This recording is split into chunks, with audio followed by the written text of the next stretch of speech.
Namun semua itu terlepas dari apa yang telah dilakukan Saudara Yosua. Saya mempercayai dan tulus mencintai suami saya. Saya mohon doa agar kami sekeluarga dapat menjalani masa yang sulit ini.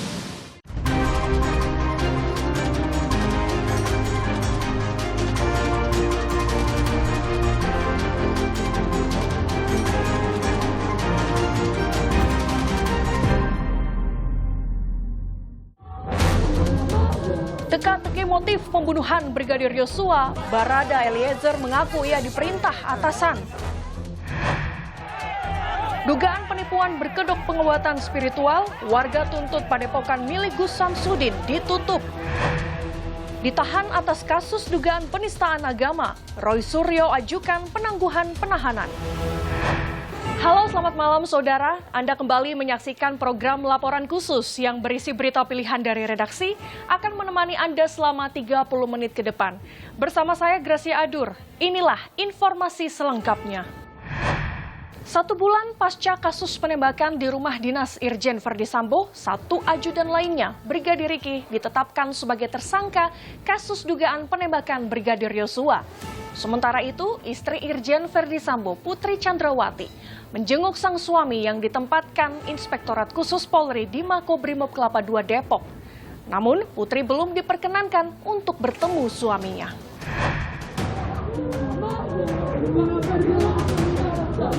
Satu bulan pasca kematian Brigadir Yosua, kasus penembakan di rumah dinas mantan Kadif Propam Irjen Verdi Sambo mulai memasuki babak baru.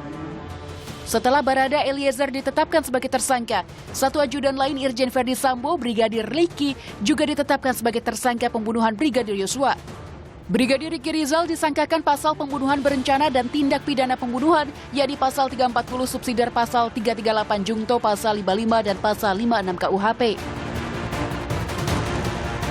Sementara itu, istri Irjen Verdi Sambo, Putri Chandrawati, yang sejak insiden penembakan terjadi belum memunculkan diri ke publik, Sabtu kemarin tampak hadir di Makobrimob Kelapa II. Putri menjenguk sang suami yang ditempatkan Inspektorat Khusus Polri di Makobrimob Kelapa II selama 30 hari ke depan. Namun, Putri belum diperkenankan untuk bertemu sang suami. Saya Putri bersama anak-anak. Saya mempercayai dan tulus mencintai suami saya. Saya mohon doa agar kami sekeluarga dapat menjalani masa yang sulit ini.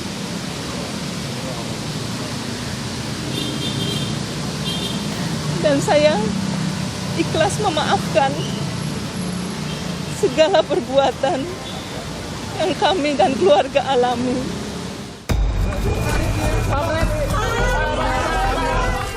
Sebelumnya, mantan Kadif Propam Polri Irjen Verdi Sambo memenuhi pemeriksaan tim khusus yang menyidik kasus kematian Brigadir Yosua pada Kamis lalu. Saya selaku ciptaan Tuhan menyampaikan permohonan maaf kepada institusi Polri. Demikian juga saya menyampaikan bela sungkawa atas meninggalnya Brigadir Yosua. Semoga keluarga diberikan kekuatan. Namun semua itu terlepas dari apa yang telah dilakukan Saudara Yosua kepada istri dan keluarga saya. Kemudian pada Sabtu siang, sejumlah personil Brimob dikerahkan ke Bareskrim Polri untuk mengamankan proses pemeriksaan yang dilakukan terhadap Irjen Verdi Sambo di Makobrimob Kelapa II Depok terkait pemeriksaan pelanggaran kode etik. Dari Irsus menetapkan bahwa Irjen Pol FS diduga melakukan pelanggaran terkait menyangkut masalah ketidakprofesional di dalam olah TKP. Oleh karenanya pada malam hari ini yang bersangkutan langsung ditempatkan di tempat khusus, yaitu di Korbrimob Polri. Menko Polhukam dan Ketua Kompolnas Mahfud MD menyebut Verdi Sambo diduga tidak hanya melanggar etik terkait penanganan TKP, tapi juga terkait hukum pidana karena termasuk menghalangi penegakan hukum atau obstruction of justice. Tidak profesional. Kenapa dalam situasi begini kok misalnya CCTV-nya dicopot? Kenapa gerendel-gerendel pintu itu diganti? Kenapa isi lemari dari pemeriksaan TKP yang pertama dengan pemeriksaan TKP yang dilakukan oleh tim sus itu berbeda gitu? Itu sudah etik, tidak bisa mengamankan situasi gitu. Nah, itu etiknya di situ, tidak profesional. Kalau itu mau dianggap etik, tapi kalau dikaitkan pidana, bisa itu obstruction of justice, ya. Itu mau menghalang-halangi penegakan hukum. Tak hanya Irjen Verdi Sambo, Kapolri Jenderal Listio Sigit Prabowo pun memutasi 25 personel Polri yang diduga menghambat pengungkapan kasus pembunuhan Brigadir Yosua Huta Barat. Mulai dari polisi setingkat tamtama hingga perwira tinggi tengah diperiksa Inspektorat Khusus Polri. Dan tentunya apabila ditemukan adanya proses pidana, kita juga akan memproses pidana yang dimaksud. Indonesia Police Watch mendesak Kapolri untuk memberikan sanksi lebih tegas apabila 25 personel Polri tersebut terbukti merintangi penyidikan atau obstruction of justice. Selanjutnya IPW mendesak agar kepada mereka yang melakukan obstruction of justice di dalam perkara pengungkapan kasus Brigpol Y ini diberikan sanksi pemberhentian tidak dengan hormat.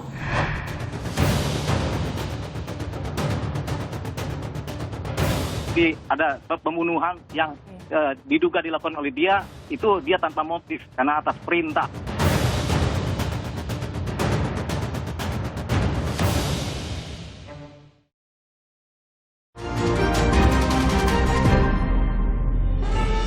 Modus dan motif pembunuhan Brigadir Yosua masih menjadi tanda tanya besar.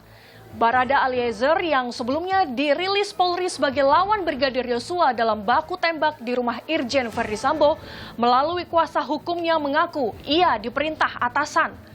Sorotan lainnya, diduga melakukan penipuan berkedok pengobatan spiritual warga berunjuk rasa di Padepokan Nurzat Sejati di Blitar, Jawa Timur. Warga menuntut padepokan milik Gus Samsudin tersebut ditutup.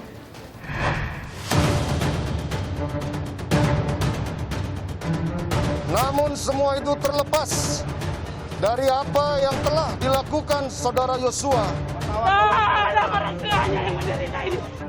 Diduga dilakukan oleh dia, itu dia tanpa motif karena atas perintah.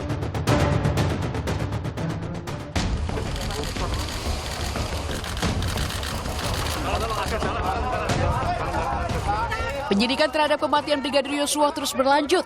Tim khusus Bareskrim Polri telah menetapkan Barada Eliezer sebagai salah satu tersangka pembunuhan Yosua. Dengan sangkaan pasal 338 KUHP, junto pasal 55 dan 56 KUHP. Pemeriksaan ataupun penyidikan tidak berhenti sampai di sini. Ini tetap berkembang.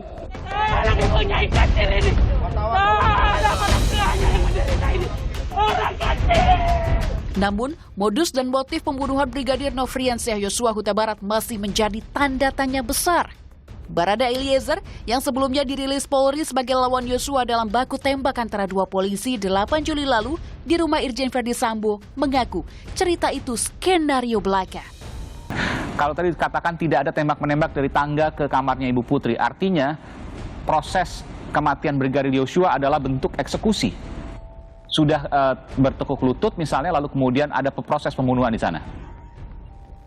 Saya tidak bisa cerita secara gamblang sampai ke sana gitu. Tapi itu apa yang kejadian yang Mas utarakan itu udah digambarkan oleh Baradae di BAP-nya. Artinya tergambar di sana soal pertanyaan saya tadi. Iya, sudah tergambar semua. Pengacara Eliezer yang lain menyebut kalau kliennya diperintah untuk menembak Brigadir Yosua.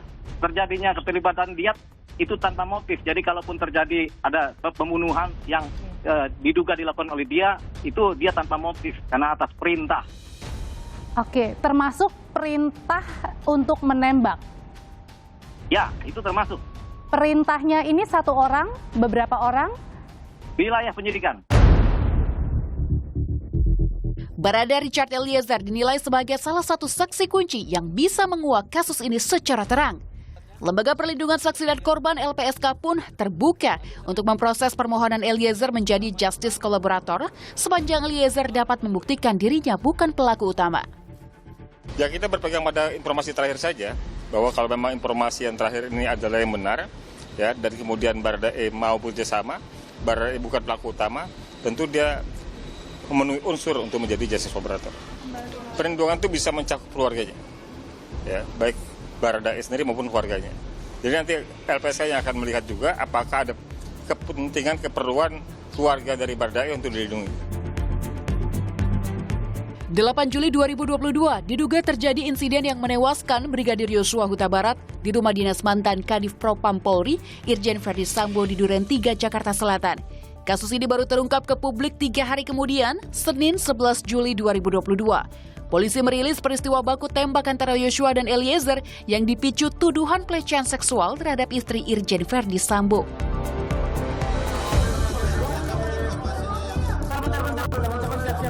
Sementara itu, pihak keluarga Brigadir Yosua melaporkan kasus dugaan pembunuhan berencana ke Bareskrim Polri pada 18 Juli 2022. Di hari yang sama, Kapolri menonaktifkan Irjen Verdi Sambo dari jabatannya sebagai Kadif Propam Polri. Kasus ini pun semakin menjadi sorotan publik. Keluarga menilai ada kejanggalan dalam kasus kematian Brigadir Yosua, salah satunya terkait luka di tubuh Yosua. Hingga akhirnya permohonan keluarga untuk otopsi ulang dilakukan pada 27 Juli lalu, melibatkan tim dokter forensik independen. Kasus ini pun memasuki babak baru setelah tim khusus yang dipimpin Wakapolri kini telah menetapkan sejumlah tersangka. Tak menutup kemungkinan masih ada tersangka-tersangka lain yang akan ditetapkan kemudian.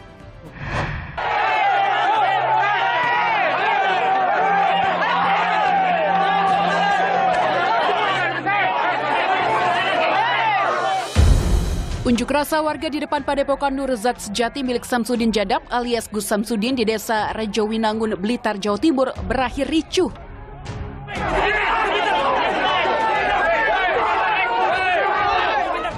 Warga saling dorong dan terlihat adu mulut dengan polisi saat menggeruduk Padepokan.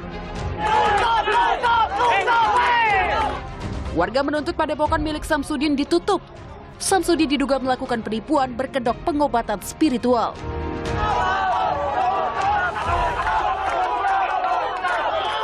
Pokoknya mulai hari ini Padepokan nggak boleh buka lagi, nggak boleh terima tamu karena ya ini nggak terbukti pengobatannya itu benar-benar penipuan. Samsudin selaku pemilik Padepokan Nur Zat Sejati membantah bahwa praktik pengobatan spiritualnya melanggar hukum. Saya mendirikan Padepokan ada izinnya. Saya juga ada izin prakteknya, izin tempatnya. Dan saya pun tidak ada yang suruh menutup dari perizinannya. Kalau saya terbukti melakukan kesalahan baru akan saya tutup. Kapolres Blitar AKBP Aditya Panji Anom membenarkan pernyataan Samsudin. Izin praktik pengobatannya tradisional dan telah dikonfirmasi oleh Dinas Kesehatan. Namun, Kepala Dinas Kesehatan Kabupaten Blitar, Dr. Christine Indrawati menjelaskan, dalam izinnya sebagai pemijat, praktek pemijat perorangan. Kalau nama instansi bentuknya panti sehat itu syaratnya beda lagi. Pasca kericuhan, Polres Blitar mengimbau Padepokan ditutup sementara dan tidak menerima kunjungan tamu.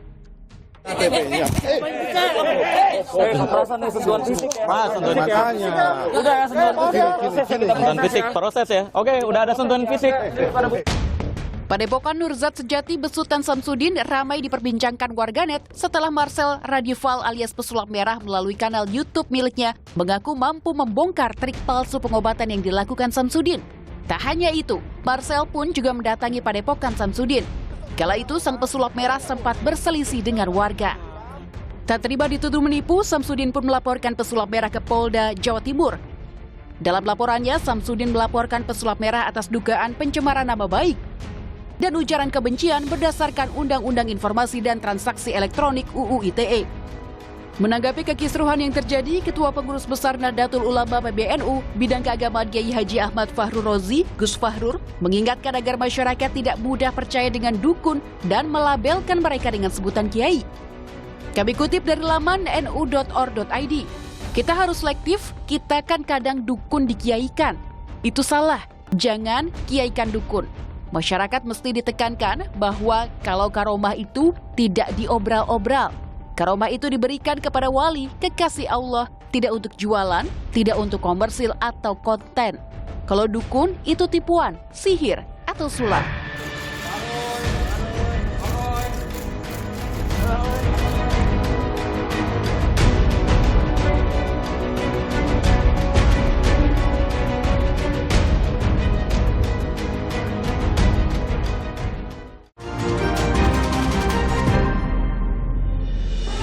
Mantan Menteri Pemuda dan Olahraga Roy Suryo resmi ditahan atas kasus dugaan penistaan agama berupa meme stupa Candi Borobudur. Tim pengacara Roy Suryo pun mengajukan permohonan penangguhan penahanan atas dasar kesehatan.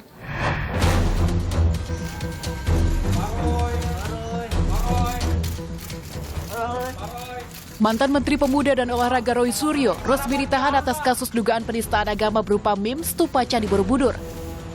Roy ditahan selama 20 hari ke depan di Mapolda Metro Jaya. Penahanan dilakukan karena ada kekhawatiran penyidik tersangka akan menghilangkan barang bukti.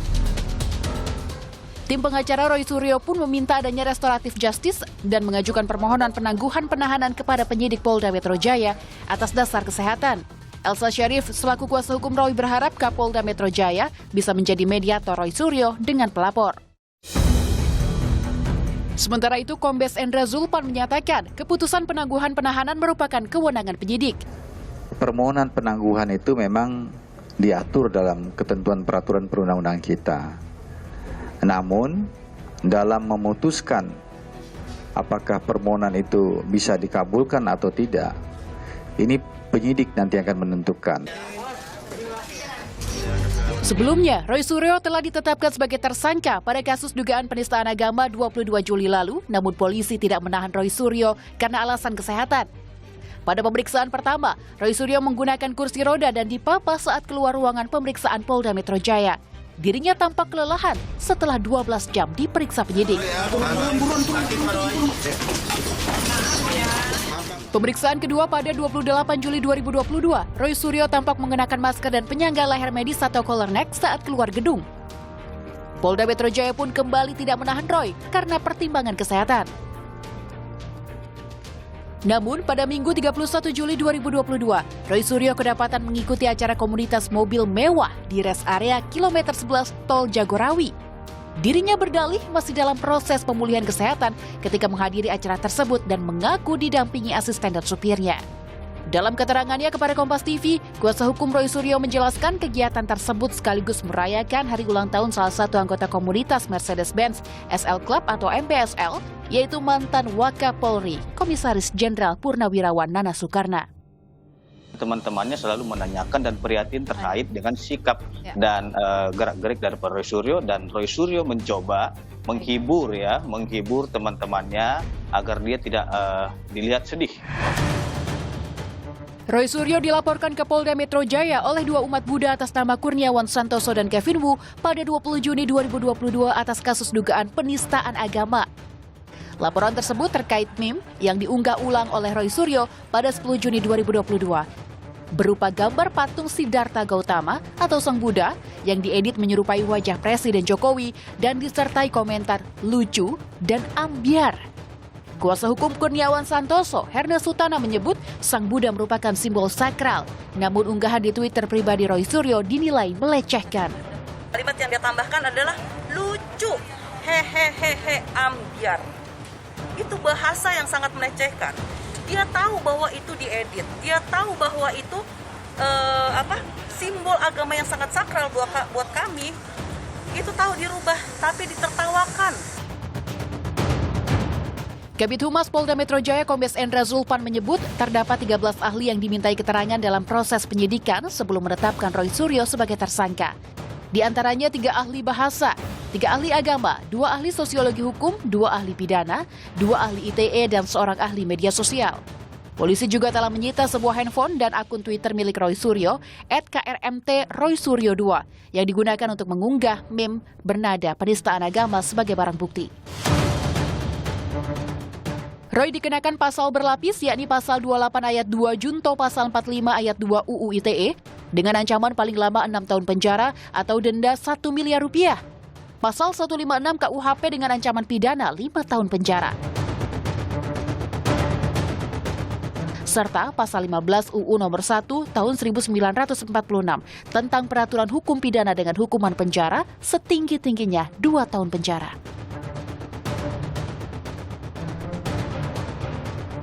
Sebelum resmi ditetapkan tersangka pada 16 Juni 2022, Roy telah lebih dulu melaporkan 3 akun pengunggah pertama meme Stupa Candi Borobudur yang diedit mirip Presiden Jokowi.